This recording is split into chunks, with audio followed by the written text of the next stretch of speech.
What's good, YouTube? Lightning boys back like better than brain tester. Buffer screen is back with another one. Welcome back to one and only to Spooky Scary Friday. Now, don't forget to snack, don't forget to drink, so let's get straight into it, ya boys. Today we're gonna react to 3 true fishing horror stories animated by IMR scary shows, and let's get straight into it, ya. Story 1.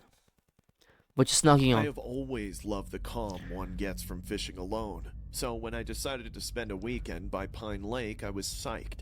I packed all my gear and drove for hours, until finally setting up camp in a secluded Hey, I spot. need to go fishing and see what's popping on the fishing things. You know what I'm saying? It's like catching it and throwing it back into the water, but I'm trying to see where I can catch. You know what I'm saying? Is that fun? Yeah, I think it's kind of like fun and boring. You feel what I'm saying? Because you in the hours just hit that bitch right there, just wait, sip of a coffee, you just wait all night long. So it's kind of like I don't know, bro. But yeah. By the water, the sun had set. I cast my line as it painted the sky with brilliant shades of orange and pink, ready for a perfect night of relaxation. Darkness closed around me, so familiar that it felt like breathing, crickets chirping and the rustle of leaves moving in the wind. I Yeah. sat there lost in thought, waiting for a bite when I heard crunching through the brush. Footsteps. I turned, jerking my head towards the sound, and saw a man step out from behind the trees. Mind if I join you? He asked. First of all, I have for my being on my mind. Second of all, my mans. Listen, bro. Pause. Do what you want. You feel what I'm saying? What you mean? Can I join you? Are we friends? Are we together? We came here together? Do I know you? You say I can join you, brother? You can go next to me and go ahead and fish. Do what you do. We don't gotta communicate. That's all very creepy. His voice warm, but with a certain awkward edge. Oh yeah? I said, trying to make myself sound nonchalant. I didn't think anyone else was out here. Most people avoid this lake, he said, sitting down about a few feet from me. Why is that? He looked rugged, 50-ish or so, with a scruffy beard and a worn flannel shirt. Name's Dave. Ethan, I said, feeling a small shiver of discomfort rise up in me. We talked as we fished, but I Okay, couldn't I was about to say what you're sitting on. Pause. shake the feeling that Dave was watching me, his eyes flicking back toward the tree line more often than not. What are you looking for? I finally asked, trying to sound lighthearted. Oh, just keeping an eye out. You'd be surprised what lurks in these woods, he said, his tone suddenly serious. What do you mean? I asked, my belly nodding up. Dave leans in. You know, things happen out here, he says.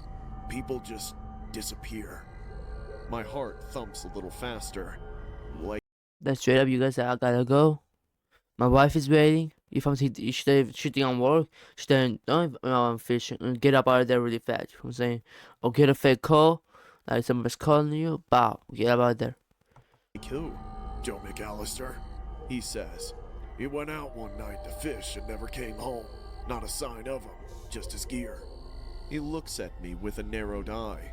You're out here alone, Ethan. You sure that's smart? Look, I'm just trying to enjoy some time away from everything. I'm fine, I said, trying to sound convincing, but his words bit into me. Fine? Or just lucky so far? His smile didn't quite reach his Okay, eyes. so are you in the? You feel what I'm saying? Because now you just The lake doesn't give peace. It takes. okay. I felt a chill run down my spine. I think I'm gonna head back now. Yeah. Not yet, he kept insisting. Listen to what I'm saying. The lake is alive. It knows you are here. I made an attempt to brush it off, but the air started to thicken with tension. Actually, I need to go. Suit yourself, he shrugged. But remember, it is not the fish you should fear. Pushing the crawling feeling in my stomach aside, I repacked my belongings and continued leaving. Woods were darker, reaching out with shadow, as if unsettling me further with every step that took me away from Dave and his creepy, unsettling aura. I reached for my truck keys and ran for my truck. My heart was pounding. I glanced back once more, and there he was, standing across the lake once more, his unsettling smile plastered on his face. I tore out there, my pulse pounding in my ears. The winding road back to civilization seemed endless. I glanced in the rearview mirror periodically, half expecting to see him chasing after me, but the road behind was empty. Just as I managed to breathe again, I heard a clatter from the back seat. I looked Whoa. around. Time stopped for me. My tackle box was there, open wide, but I had packed it on the shore of the lake. It was then that my cell phone rang. I picked it and found a text message from an unknown number. You shouldn't have left. Oh Sweat my gosh. This is one of those shits. Oh, brother. broke out on my forehead. I typed back, "Who is this?" Another message came through. "I warned you." Fear flooded me. I pulled over to the side of the road, gasping for air. I looked around me, half expecting Dave to be lurking in the shadows, but I saw only me, the woods, and the flickering headlights. Then the reality of things smacked me right between the eyes. The knife. The way Dave had talked about the lake, his warnings, the way he had been watching me. A dread began to rise up in my body. I hadn't even had time to think when in my rearview mirror I saw... I knew it was Dave. I knew Dave was tweaking, boy. About to say what you mean. Oh, yeah. A man in the middle of the road, waving a hand with something shiny. It was Dave. I slammed on the brakes, my heart pounding. I backed up slowly, ready to make my escape. Just then, Dave took a step closer, and with his hand raised, yelled out, "You forgot something!" as he tossed something into the open window. It splat, thudded into the passenger seat. I froze, realizing it was a bloodied fish knife. "Now you know what I meant," he shouted aloud in the stillness of the air. Shaking my hands, I picked and looked at the dark red stains on it. It was a warning. No, it was a message. Harder than any blow, the realization struck me, and quite brutally, somehow I had stumbled into much darker territory than I ever imagined. Panic ran through my veins. I floored the gas and at the last minute swerved past Dave to get back on the road as my mind raced. I couldn't shake the feeling that there was something of menace observing me, far deadlier than I could appreciate. I was getting closer to town and saw a cop car pulled over on the side of the road. Not even thinking, I swerved over and rolled down my window. "Help, there's a guy back at Pine Lake. He's acting weirder, and I think he's dangerous." The officer looked at me in shock. "Calm down. What did he do?" I gulped some air in preparation. I tried to get my voice together. "He was talking about people who vanish. I think he's involved in something bad. You should check out?" I called out. The cop nodded in concern. "Fine, let's put an end to this." I felt myself relax as they sped off to the lake. I continued to pace up and down on the roadside, trying to calm myself down. They took what seemed like hours, but the officers shortly returned. They seemed somber. "We found him, Ethan," one of them said. "We apprehended Dave, and it seems he's not acting alone. There are suggestions of a bigger event, a couple of missing people in the locality." I felt my heart literally sink. It was a situation that was very deep.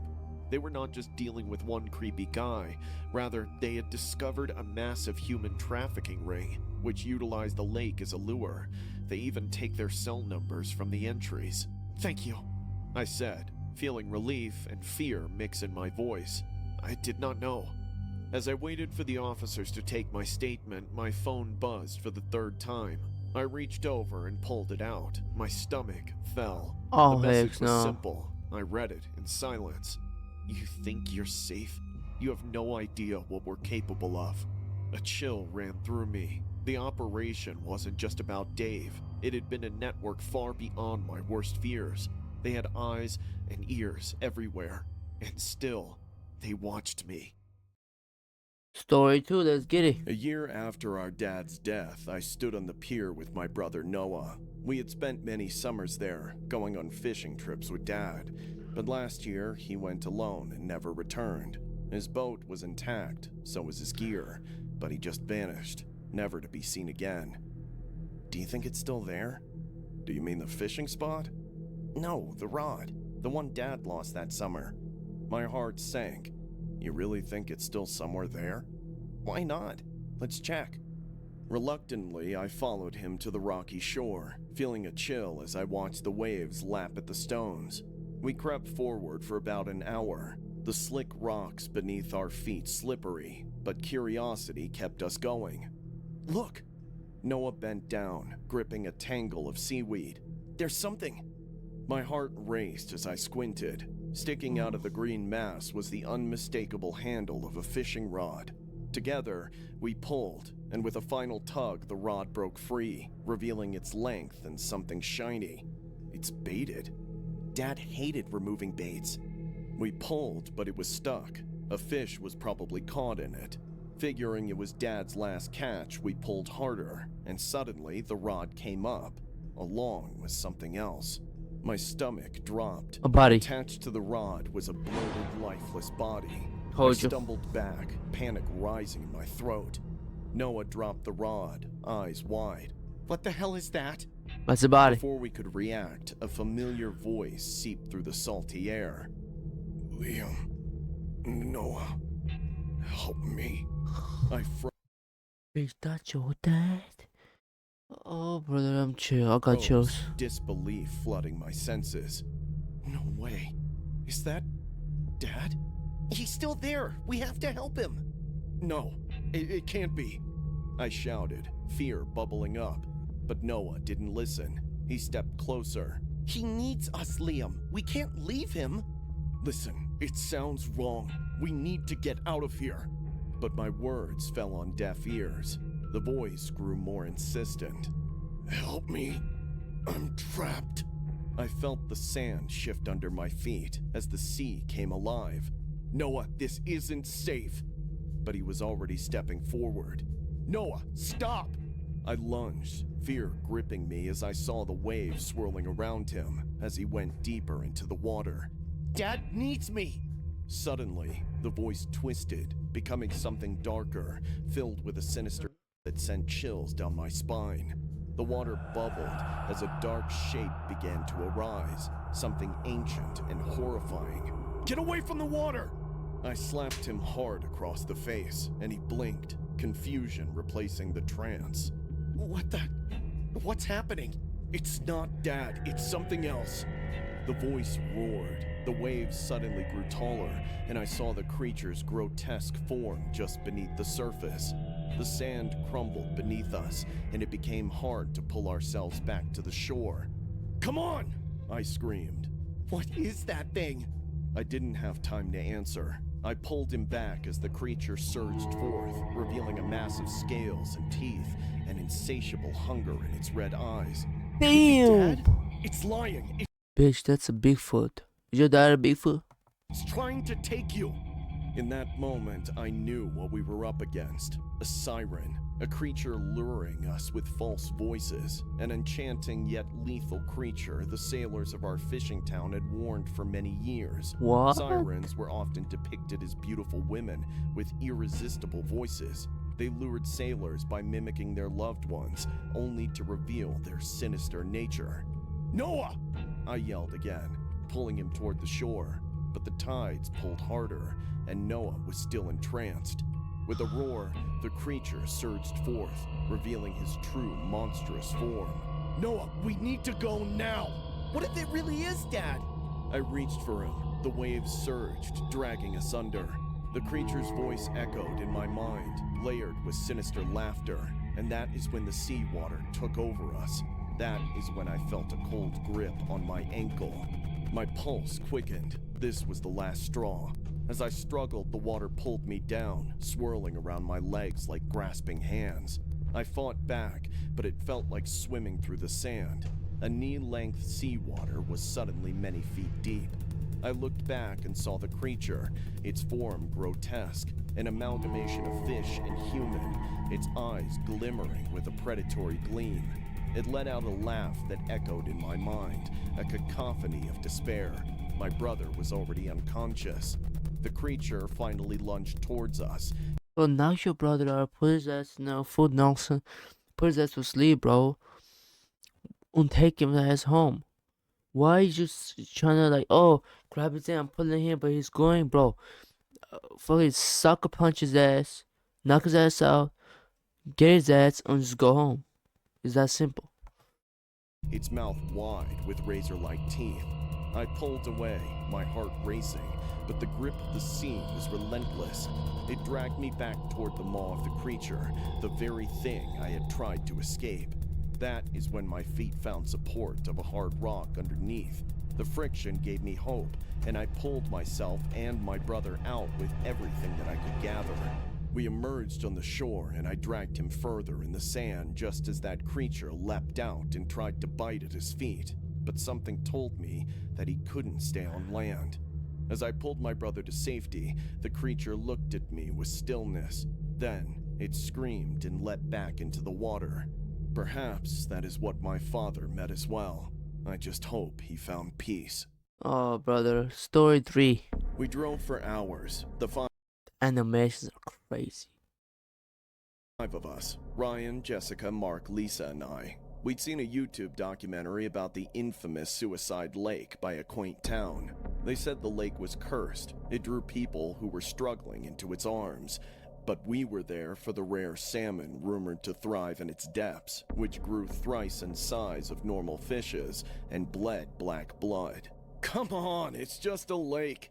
Ryan laughed as we arrived. What's the worst that could happen? I stepped out, the crisp air biting at my skin, but my curiosity was piqued. The lake stretched before us, its crystal clear waters reflecting the emerging stars. We set up our gear on the wooden dock before hopping into a rowing boat that was standing there and headed in. As we cast our lines, I felt a strange thing move from under us, in the waters, but I didn't think much of it. Hours passed and we began to catch salmon, each one bigger than the last. Then, Mark, bursting with excitement, shouted, "I got something big!" He reeled in his line, but it was too much. The other boys joined him as well and pulled, but confusion replaced our excitement. The line felt heavier for any fish. What the hell is that? The boys hoisted the weight out of the water and we froze. It wasn't a fish, it was a hand, pale, bloated, and eerily still. Drop it! Get it back in the water! Mark stumbled backward, the hand slipping from his grasp and splashing back into the lake. Panic rippled through us. Let's get out of here. I don't feel good. No, we need to know what's going on. There's gotta be more down there. Before I could respond, the water around us began to bubble and churn, as if something stirred beneath. We scrambled into the boat. I picked up the oars, my hands shaking as I rowed frantically toward shore. Others jumped as well. As we reached the middle of the lake, I glanced back and my blood ran cold. A figure was swimming toward us at a high speed, its head barely above the water. Its long hair floated like tendrils, and its dark, endless eyes were fixed on us. Faster! I screamed. Mark and Ryan paddled harder, but the figure kept pace. What the hell is that? I noticed the figure's features. They were hauntingly familiar. It looked like Jessica, but twisted, its mouth stretching into a malicious grin. But then, everything went silent. Suddenly, Lisa screamed. I whipped around to see the figure had vanished, but the water churned violently beneath us. The boat rocked and I lost my balance, splashing into the frigid water. Oh no, bro. I gasped, the cold enveloping me, and my heart raced as something brushed against my leg. I kicked wildly, breaking the surface, and spotted the boat rocking dangerously. As I reached for the edge, hands erupted from the water, gripping my arms and dragging me down. As I was pulled under, darkness surrounded me. But just before everything faded to black, I heard voices calling out to me from the depths, like an echo. Join us. Suddenly, someone grabbed my arm and pulled me up. Ryan had jumped in. We kicked hard, struggling towards our boat, and just as we reached for the side, something surged beneath me. The water erupted in a frothy splash, and I felt a tug pulling me back down. No! I shouted, my fingers brushing against the edge of the boat as I was dragged under again. Bro, come As I on. descended into darkness, a hand shot out from below, clutching my ankle. I looked down and gasped. It was Jessica's hand, but her face was twisted, eyes wide and unblinking. I cried, desperation clawing at my throat, but Jessica's hand wouldn't release me. Her eyes locked onto mine, pleading, yet warning. Join us. The voices echoed again, the words reverberating through the water. I fought against Jessica's grip, but the shadowy figure Drew kept pulling me, its grin stretching impossibly wide, revealing rows of glistening teeth. Suddenly, just as I was about to slip under for the last time, the creature left me as 5 salmons fell from our boat. It was good you catch the salmons, not gonna lie. That's first of all. Second of all, there's something stuck in my throat. I think it's a hair. I fucking hate that shit when it happens. Third of all, I need some new beanies. Let's continue. I swam furiously toward the surface. I gasped for air. The chilling I water mean, girl, you really good at swimming. Like, bro, you was down there for a half minute right there, bro. They put you down 3 times. Your ass you're good at swimming. I'm not gonna lie. What swimming shows do you take? I need those. waters lapping around me as I glanced back. I clung to the boat, my heart pounding. My friends pulled me up. Throw the fish back. Throw it all back. They followed my instructions. Scared, we looked at that creature, its face rising out of the water. But as we dumped the salmons back, it disappeared. We gave everything that we had and pulled the boat back to shore. I ran to our car, crying, and I did not wait to look back. I almost died that day, and I cannot step into water again since. Okay, that's it. I'm gonna end it right here. Hope you all enjoyed this. The original video is in the description. If you wanna go check it out, if I'm saying. I'm end it right. Hope you all enjoyed this, your boys. Smash the like button if you want my Spooky Skater Friday. I was shocked. You know what I'm saying? Not gonna lie. Sometimes when I be shocked, I'll be not even talking. You know what I'm saying? So, but like this was a good one. Not gonna lie. We're not gonna miss any Spooky Skater Fridays. You know what I'm saying? I'm not gonna promise, but we're not gonna miss any Spooky Skater. Y'all see your boy got a little bit like alky. I think that's what they say nowadays. Your boy kind of like shredded. That's what they say in these days. Like shredded means like I got muscle. I'm ripped. Is that the right word to use? I don't know, but I'm in the right. Hope you enjoyed this. Smash the like button. Again, the in the comments of this video in the description, put down the Spooky Skater animated videos that you want me to react to on Spooky Skater Friday. Put down the links in the description in the comments if you want me to react to your Spooky Skater animated videos. Now I'm see you boys in the next one, and peace.